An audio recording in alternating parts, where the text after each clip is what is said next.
गुजरात में 13 दिनों तक योग एजुकेशन के साथ साथ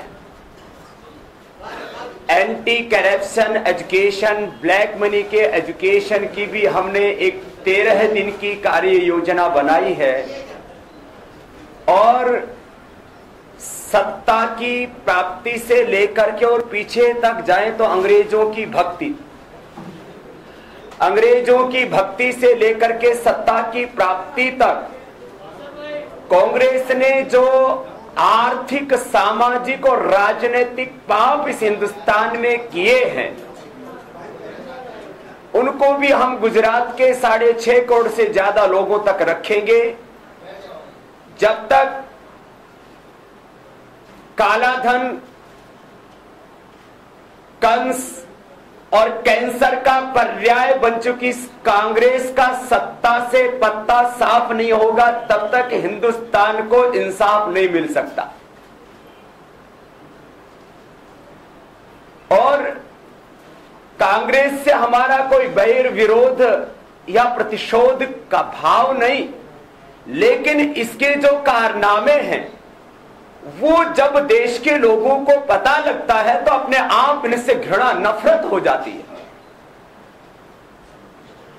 कांग्रेस की आर्थिक नीतियां ठीक होती और राजनीतिक ईमानदारी इस पार्टी में होती तो आज ये देश की दुर्दशा न होती। विश्व पटल पर भारत की अप्रतिष्ठा नहीं होती। दुनिया के बड़े से बड़े मीडिया के लोगों ने हमारे प्रधानमंत्री को फिसड्डी कह करके, इनके युवराज को कंफ्यूज्ड युवराज कह करके और दुनिया की सबसे भ्रष्ट सरकार का मुखिया कह करके मात्र मखौल ही नहीं उड़ाया है इस पार्टी का, इससे पूरे देश की प्रतिष्ठा को इन्होंने धूमिल किया। इन 65 वर्षों में कमोबेश केंद्र और राज्यों में, और राज्यों को छोड़ भी दिया जाए तो केंद्र में तो 7-8 सालों को छोड़ करके कांग्रेस का ही राज रहा। 400 लाख करोड़ रुपए से ज्यादा काला धन जमा हो गया, भ्रष्टाचार बेइंतहा बढ़ गया। यदि ये काला धन जमा ना होता और भ्रष्टाचार ना होता तो भारत की अर्थव्यवस्था 10 गुनी ज्यादा होती।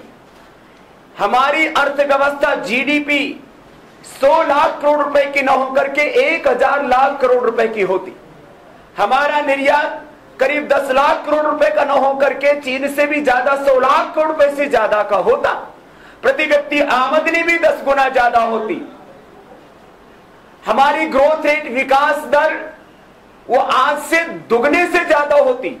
हमारी सेविंग आज से दुगने से ज्यादा होती और सरकार घाटे में चलने के बजाय मुनाफे में होती, डेफिसिट के बजाय हम सरप्लस में होते और विश्व अर्थव्यवस्था में हमारी भागीदारी 1.5 की जगह 15 से 20% होती।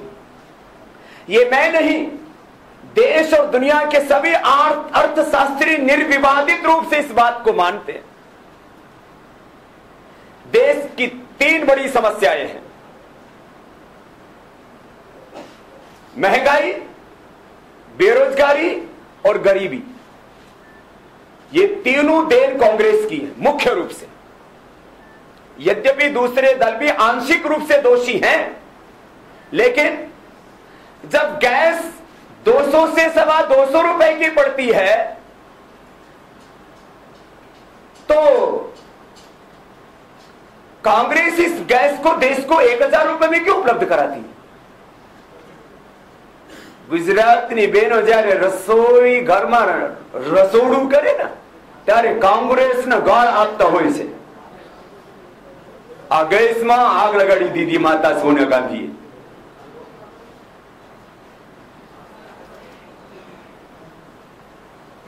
આ પાર્ટીની દેશની સાથે કોઈ હમદર્દી નથી। હમદર્દી હોય તો 200 રૂપિયાની ગેસ 1000 માં કેમ આપે છે? 25-30 રૂપિયાનું ડીઝલ अब 50-60 रुपया केम आपे से डीजल नो बेसिक प्राइस 25 से 30 रुपए का डीजल का बेसिक प्राइस है। गैस का बेसिक प्राइस 200 से 225 रुपए का है। तो गवर्नमेंट के एजेंसियों का कैलकुलेशन और 80% गैस तो अपने हिंदुस्तान में पैदा होती है। तो महंगाई है नहीं, कांग्रेस ने महंगाई बढ़ा करके आम आदमी की जेब पर डाका डाला है। यह राष्ट्र विरोधी और जन विरोधी कांग्रेस है।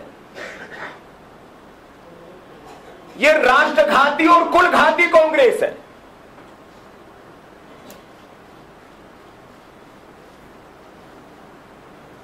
और मैंने कहा महंगाई है नहीं, पैदा की गई है कांग्रेस के द्वारा, जिससे कि लोगों की जेब में पैसा ना रहे, उनकी बचत ना हो, सेविंग ना हो।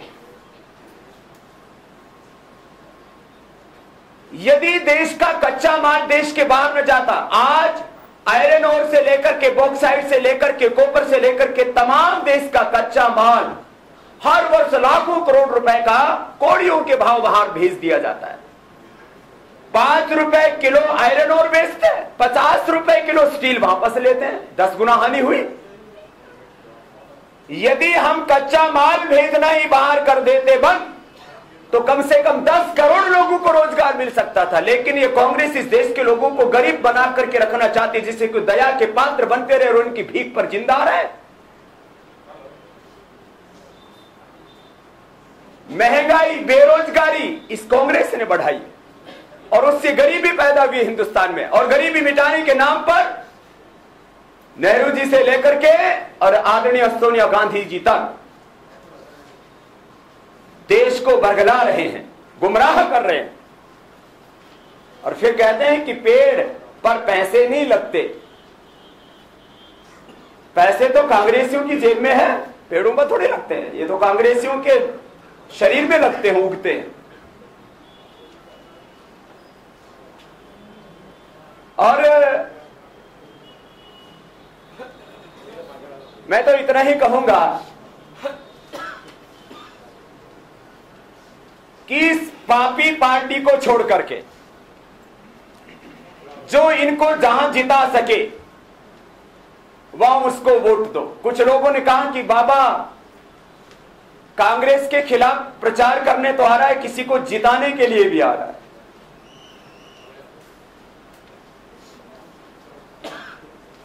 आप लोगों को प्रेस के बाद एक पत्रक दे दिया जाएगा जिसमें हमने इस पार्टी ने जो पाप किए हैं अंग्रेज भक्ति से लेकर के सत्ता की प्राप्ति तक, उनका एक संक्षिप्त ब्यौरा दे रखा है। वो पूरा ब्यौरा वहां पढ़ लेना। आपके कोई प्रश्न हो तो आप उनको पूछ सकते हैं।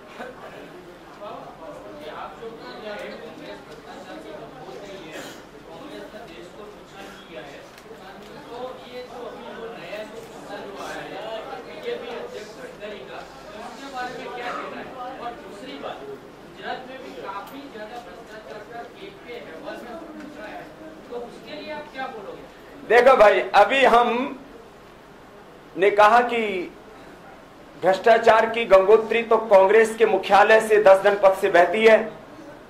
हम पहले गोमुख की शुद्धि में लगे हुए हैं, घाटों की भी शुद्धि होनी चाहिए, यह हमारी प्रतिबद्धता है। कुछ पार्टियां ऐसी हैं चोरी और सीना जोरी, हम लूटेंगे भी और ऊपर से जो लूट के खिलाफ आवाज उठाएगा उसको बर्बाद और तबाह कर देंगे। ये जो कांग्रेस की नीति और नीयत है ये खतरनाक है। जैसे आज मैं आपके सामने बैठा हूं, हमारे पीछे डबल सीबीआई लगाई, 100 से ज्यादा केस और करीब 2 साल हो गए, एक भी जगह पर हमको गलत साबित नहीं कर पाई। नीयत क्या है, चरित्र क्या है? अभी चेहरे बदले कि हम युवा चेहरे को लाएंगे।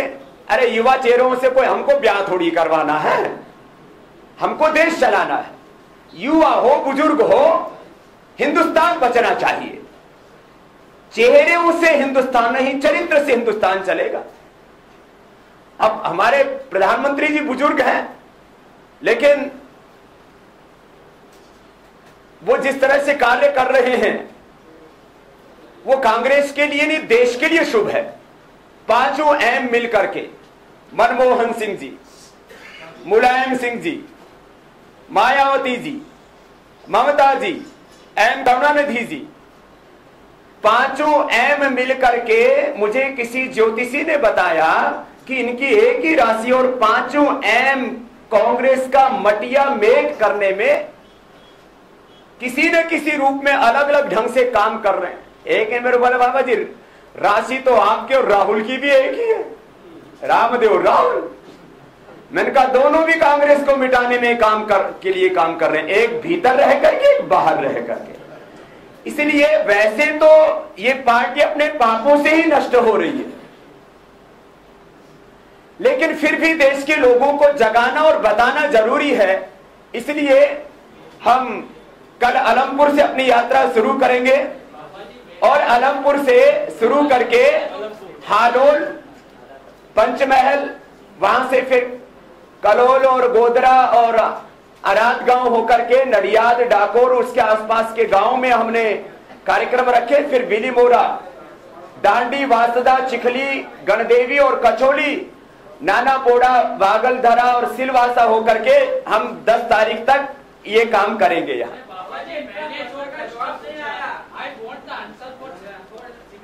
देखो भाई, आपने प्रश्न पूछा गडकरी के बारे में, मैं गडकरी का कोई प्रवक्ता हूं नहीं।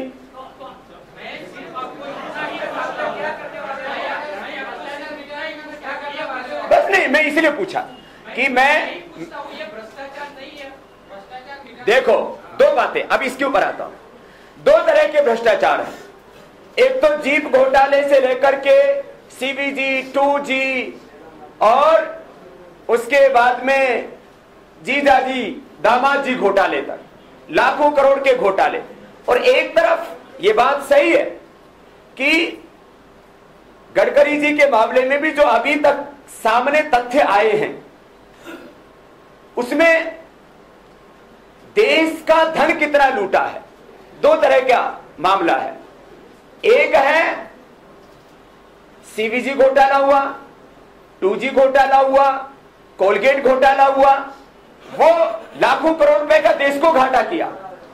अब ये जो घोटाला है, ये सामने जो दिख रहा है कि इसमें एड्रेस का है घालमेल किया गया है, ये इसमें जो तकनीकी चीजें सामने आ रही हैं, तो घोटालों के भी कई स्वरूप हैं। जो ये चीजें सामने आई हैं उससे प्रश्न खड़े हुए हैं, मीडिया के लोगों ने भी पूछा है, समाज ने भी पूछा है, लेकिन दोनों के साथ में तुलना करके देखते हैं तो उसमें भी जमीन आसमान का अंतर है।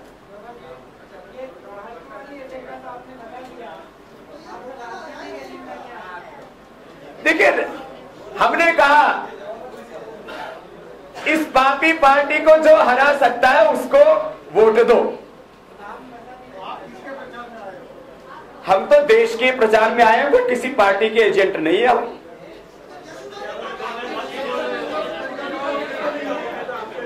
मैंने जितनी बातें रखी, यदि उन बातों में कोई सही तथ्य ना होता उसके लिए मैं जिम्मेदार हूं।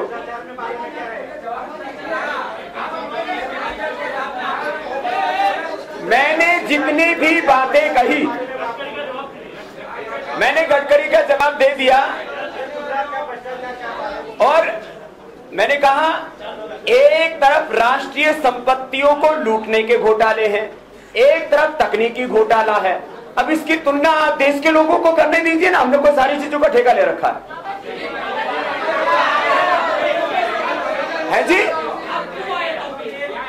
ऐसा है, मैं इस देखो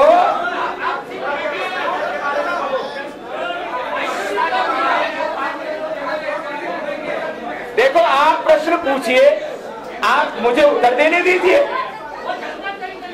देखो जनता तक आप भी सच पहुंचा, आप लिखते किसके लिए है? जनता के लिए। हम बोलते किसके लिए? जनता के लिए। लेकिन जनता के सामने सच और झूठ पहुंचाना ये आपका और हमारा, इस देश के जो भी जागरूक नागरिक है उनका कर्तव्य है। ये देश किसी एक राजनीतिक पार्टी या खानदान की जागीर नहीं है, ये देश किसी राजनीतिक पार्टी की बपोती नहीं, ये हम 121 करोड़ लोगों का हिंदुस्तान है, इसलिए जो सच और झूठ है वो लोगों तक पहुंचना चाहिए और उसके बाद लोग निर्णय करेंगे तो सुविधा रहेगी। तो इसलिए जो समाज में जागरूक लोग हैं, जिम्मेदार लोग हैं, उनका ये कर्तव्य बनता है कि लोगों के सामने सच जाना चाहिए। और इसमें मैंने कोई कंजूसी की हो तो बताइए।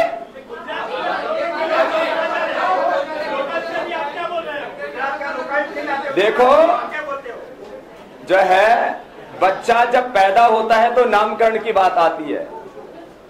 જ્યારે એની ઉંમર થોડી વધારે થઈ જાય ને ત્યારે એની લગ્નની વાત આવે।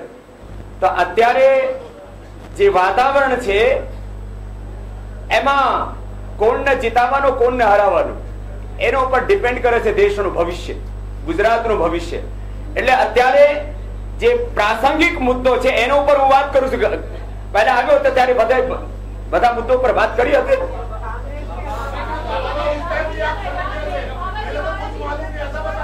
ऐसा देखो, जो भी घोटाला है वो घोटाला है, चाहे किसी ने किया हो, चाहे कांग्रेस ने किया हो या बीजेपी ने। देखो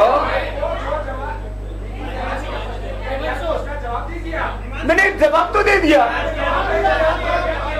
देखो भाई, ऐसा नहीं कह सकते आप। देखो आपने प्रश्न पूछा और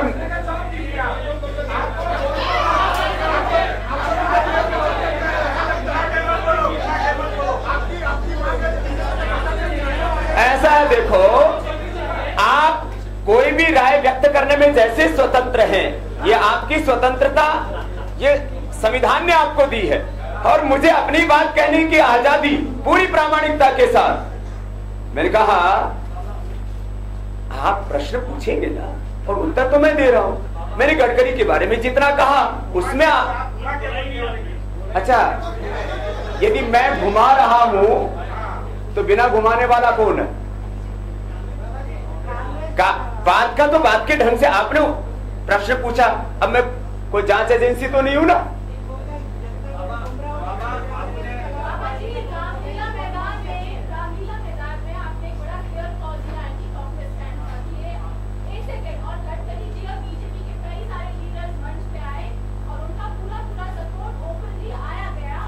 ठीक है, ये सारे देश ने देखा है, कोई चौड़े में हुआ।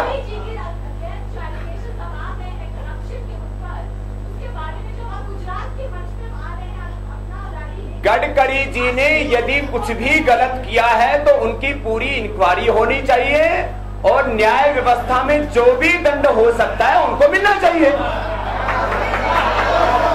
अब सोचे तो अरे पहले अपने एज बात करी ना।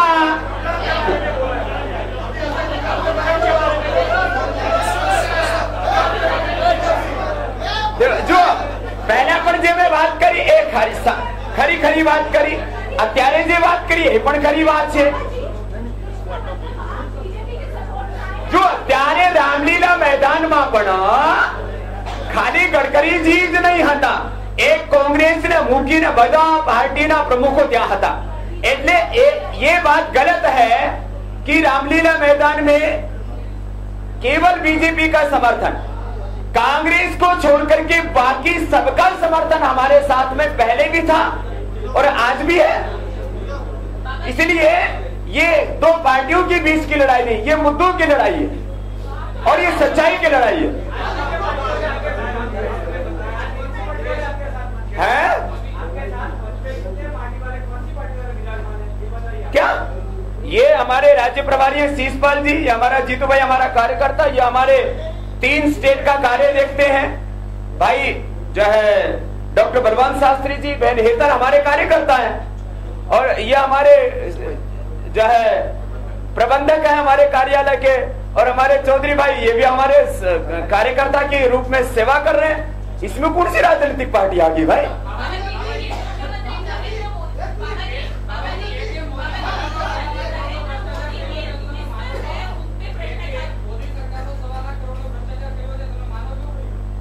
कई घोटालों, देखो कैग की रिपोर्ट के बारे में हमने ये तकनीकी मामला किसने कहा? यदि आप ऐसा आप ही जवाब दे लेते तो मेरे ऐसे क्यों पूछते हैं? जो भाई તમે તમારા મૂડાના પ્રશ્નો અને તમારા મૂડાના જ ઉત્તર તો પછી બાબા શાના માટે બેસા છે યાર? तो जो तकनीकी मामला जहां सामने बोला वो सही है। सामने जो प्रथम दृष्टया सामने चीजें आती है, कोई भी बात उसी के आधार पर टिप्पणी की जाती है। कैग एक संवैधानिक संस्था है और कैग किसी भी बात के बारे में यदि कोई भी तथ्य सामने लाती है तो उसके ऊपर पूरी प्रामाणिकता से जांच होनी चाहिए और जो भी उसमें दोषी है उसको उसके ऊपर कार्रवाई होनी चाहिए। ये तो एक प्रांत का विषय नहीं ना, ये तो राष्ट्र का विषय है।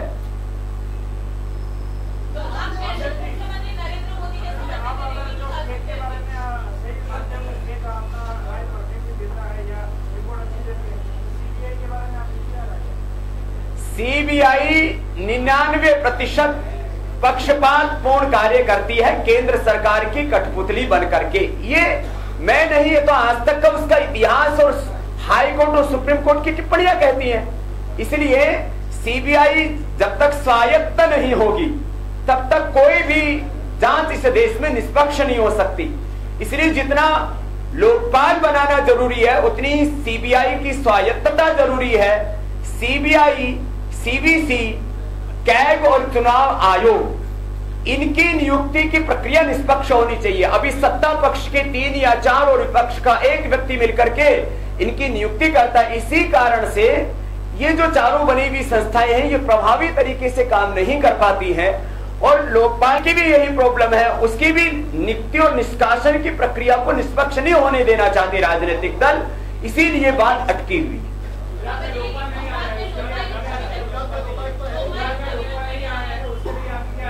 तो अब तो नई सरकार जो आएगी उसको बनाना ही पड़ेगा लोकपाल, लोकायुक्त।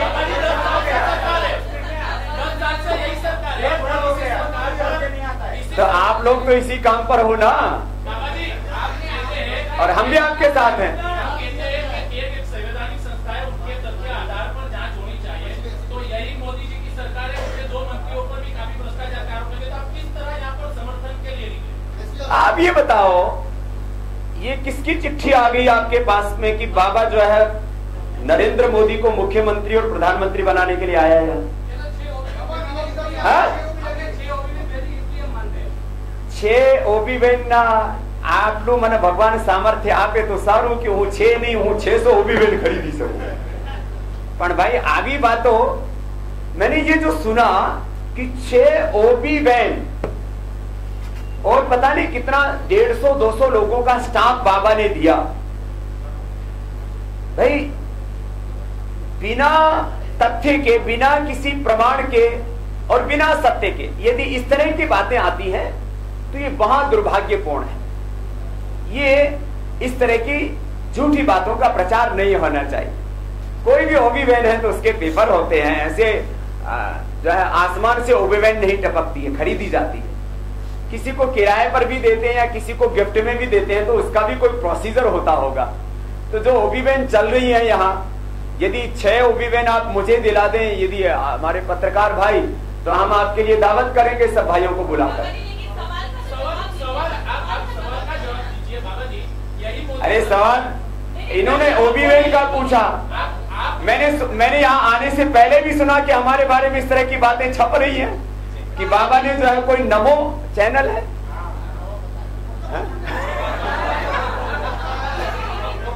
नमो गुजरात। तो अब बताओ बिना हुई बातें हमारे बारे में क्यों चलाते हैं?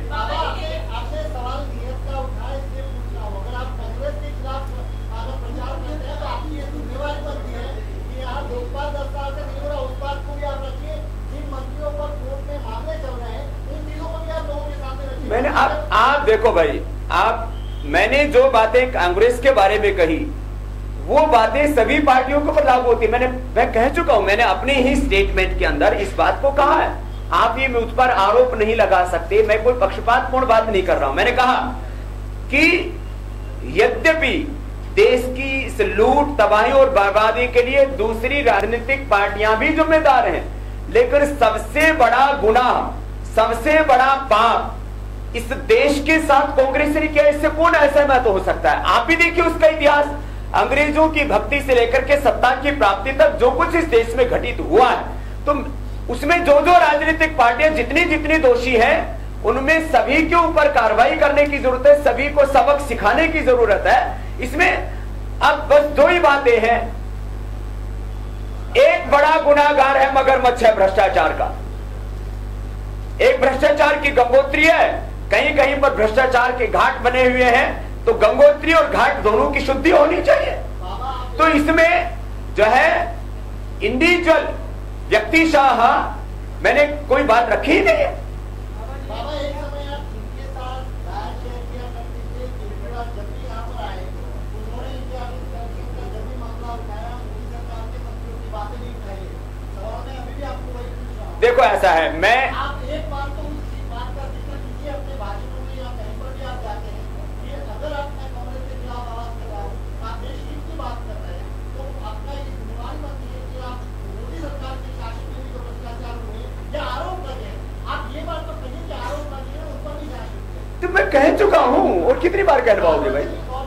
अभी आपने गडकरी की पूछी, उस संदर्भ में भी कहा, मैंने के संदर्भ में भी कहा, जहां पर भी अशुभ है, जहां पर भी गलत है, देश का कहीं पर भी नुकसान हुआ, अब उतना कहने के बाद भी आपको संतुष्टि नहीं हो रही हो, तो आप कैसे कहलवाना चाहते हैं? मुझे नहीं समझ में आ रहा।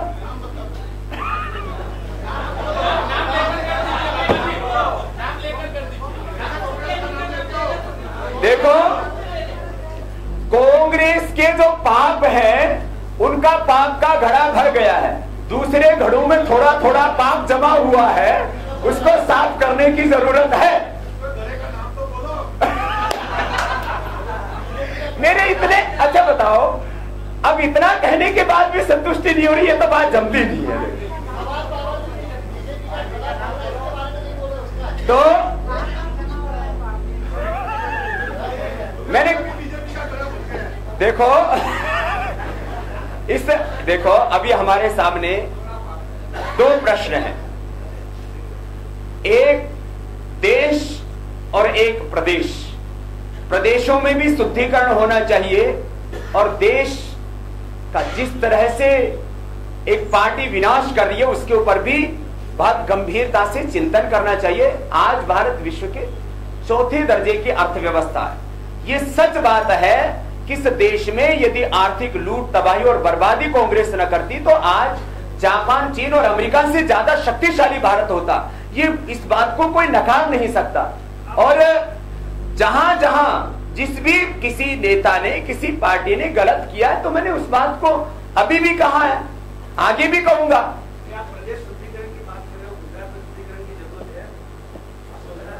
शुद्धिकरण तो देह से लेकर के देश तक, अपने शरीर में भी रोज 1-2 किलो मल इकट्ठा होता है, कॉन्स्टिपेशन हो जाए तो अपना दिमाग खराब हो जाता है। इसलिए शुद्धिकरण तो सब जगह जरूरत है, देह से लेकर के प्रदेश और देश तक। इसलिए ये शरीर तंत्र की बात हो या लोक तंत्र की, सब जगह कचरा इकट्ठा होता रहता है, और कचरा हमेशा खतरा होता है, उसको साफ करने की गुंजाइश हर समय रहती है। अच्छा बताओ, आदमी के पढ़ने लिखने का क्या फायदा है? आदमी मतलब यदि अपनी बात को तरीके से कहता है, उसमें भी आपत्ति क्यों होती है?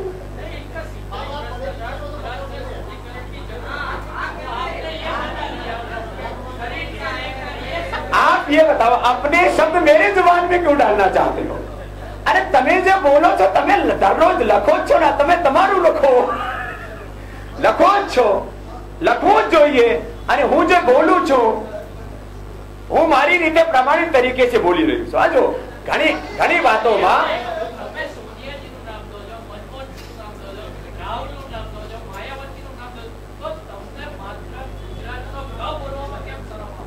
अरे गुजरात तो मारू गौरव छे, अहींयाथी तो मारी योग यात्रा ने બધું આ સ્વાભિમાન યાત્રા બધાનો આ મારી કર્મભૂમિ છે। એટલે આમાં ગુજરાતના સાથે તમે આવી વાત નહીં કહી શકો। ગુજરાતના જોડે અમારું સંબંધ લગભગ 20 વર્ષ જૂનું છે, એટલે ગુજરાતના સાથે તમારી જેમ હમદર્દી છે એટલી જ મારી છે। અને આ ગુજરાત ઉપર મારો આટલો અધિકાર છે, આટલું જ પ્રેમ છે। अरे भाई जो આ તમે મારા મોઢાથી કશું નીકળા આવું એવો તમને જોઈએ। तो चलो हूं एक ज बात कहूं, इस समय भारतीय राजनीति में जितने भी शिखर पुरुषों की बात होती है, ये आप मुझसे नहीं देश के लोगों से पूछ के देख लीजिए। उसमें एक व्यक्ति ऐसा है जिसका संबंध गुजरात से भी है, और जब भारत के सत्ता किन लोगों के हाथों में होनी चाहिए, गुजरात से लेकर के देश से लेकर के प्रदेश तक कौन व्यक्तित्व ऐसा है जिसमें नेतृत्व की अपार क्षमता है, तो उस व्यक्ति के बारे में यदि गौरव होता है तो इससे मुझे नहीं लगता कि कहीं पर कोई आपत्ति या प्रश्न होते। आना बगैर बोले न काम थी जाए तो नाम नहीं शू जरूरी है।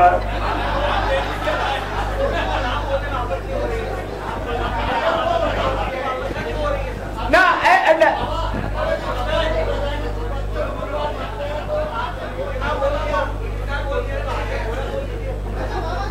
चलो जो कौन थी डरू छू बोलो। अरे जो मैं डरता तो ये काम शुरू ही ना करता, और काम शुरू किया है तो इसको अंजाम तक पहुंचाएंगे। 543 में से कम 272 लोकसभा में अच्छे सांसद पहुंचाएंगे, और एक ऐसा प्रधानमंत्री हिंदुस्तान को दिलाने के लिए हम 2014 में काम करेंगे जो काला धन दिलाएगा, भ्रष्टाचार मिटाएगा, और इस अन्यायपूर्ण शासन के स्थान पर न्यायपूर्ण शासन की व्यवस्था देश में कराएगा। आगे का हमारा बड़ा एजेंडा है। अभी ये बात शुरू हुई है, प्रदेशों से देश तक जाएगी, और इसका पूरा मैकेनिज्म क्या होगा, इसका पूरा स्वरूप क्या होगा, इसलिए हमारे लिए अभी पड़ाव है, मंजिल है लोकसभा चुनाव। और राजनीति से निरपेक्ष रह करके कभी भी कोई ना चुनाव लड़ूंगा ना कोई राजनीतिक पद लूंगा, लेकिन निस्वार्थ निष्काम भाव से इस देश को आर्थिक, सामाजिक, सांस्कृतिक, राजनीतिक न्याय मिले उसके लिए काम करना ये मेरा धर्म है, कर्तव्य है। और मैंने हमेशा से कहा है, 1857 की क्रांति से लेकर के उसको सन्यासी विद्रोह का नाम दिया। जब जब देश धर्म संस्कृति पर कोई भी बड़ा खतरा आया तो सन्यासी ने अपना धर्म निभाया। इसलिए मैं अपने सन्यास धर्म से भी बड़ा राष्ट्र धर्म को मानकर उसके लिए काम कर रहा हूं। अब इसमें ये तो राजनीति का रास्ता ही उबड़ खाबड़ है, इसलिए इसमें थोड़ा सावधानी पूर्वक चले। तो उसमें आप ये कहो कि बाबा तो जो है डिप्लोमेटिक लैंग्वेज बोलता है। ये रास्ता ही इतना उबड़ खाबड़ है, इतना फिसलन भरा है, इतना इसके अंदर जो है उतार चढ़ाव है, इसलिए बात को साध करके बोलना पड़ता है। उसको आप जो है किसी भी तरह से अन्यथा नहीं लेना चाहिए।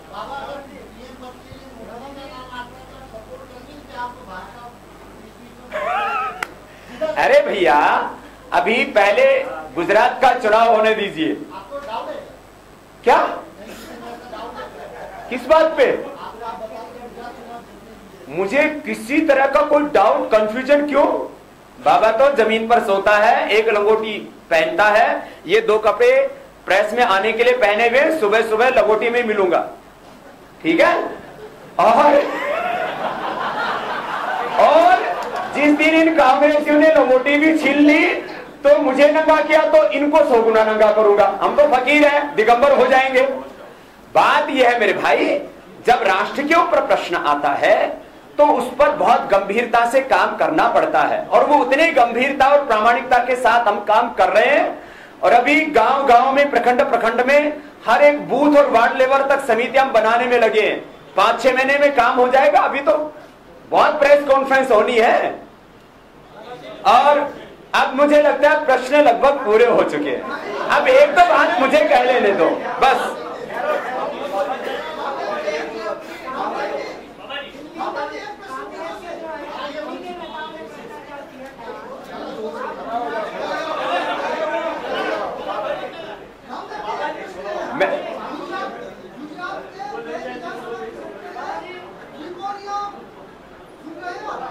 हाँ हाँ सुन रहा हूँ। विधानसभा त्रिकोणीय चुनाव होने वाला है। हाँ, अगर वोटर को लगे कि कांग्रेस को हराने के लिए गुजरात परिवर्तन पार्टी को वोट देना चाहिए, वो क्या सही? देखो मैंने पहले ही बोल चुका हूं, वही स्टेटमेंट मेरा दोबारा है, जो इस पापी पार्टी को हरा सके उसको जिता दो। इसका तो एक भी यदि विधानसभा में पहुंचता है तो एक तरह से वो कलंक जैसा है। अब अगली बात देखो भाई, अभी ये तो एक राजनीतिक बात हो गई ना, देश में डेंगू का कहर बरस रहा है चारों ओर। डेंगू के लिए एलोपैथी में कोई दवाई नहीं है। डेंगू में दो चीजें होती हैं, एक तो फीवर कंट्रोल नहीं होता, दूसरा प्लेटलेट्स डाउन जाता है, वो चढ़ाने के बावजूद भी फिर प्लेटलेट्स घट जाता है, और प्लेटलेट्स के घटने से और लगातार फीवर के रहने से पेशेंट की मौत हो जाती है। इसके ऊपर 100% प्रामाणिक उपचार हमने किया है हजारों लोगों का पूरे देश भर में। गिलोय, घृत कुमारी, गेहूं का जवारा और पपीते का पत्तों का रस, એટલે गुड़वेल, अमृतवल्ली तिपतिगा, अमृता को बहुत नाम है इसके, एलोवेरा, व्हीट ग्रास और पपाया के पत्तों का रस, ये चार चीजें पिला देने से तो 100% डेंगू और चिकनगुनिया ठीक हो जाता है।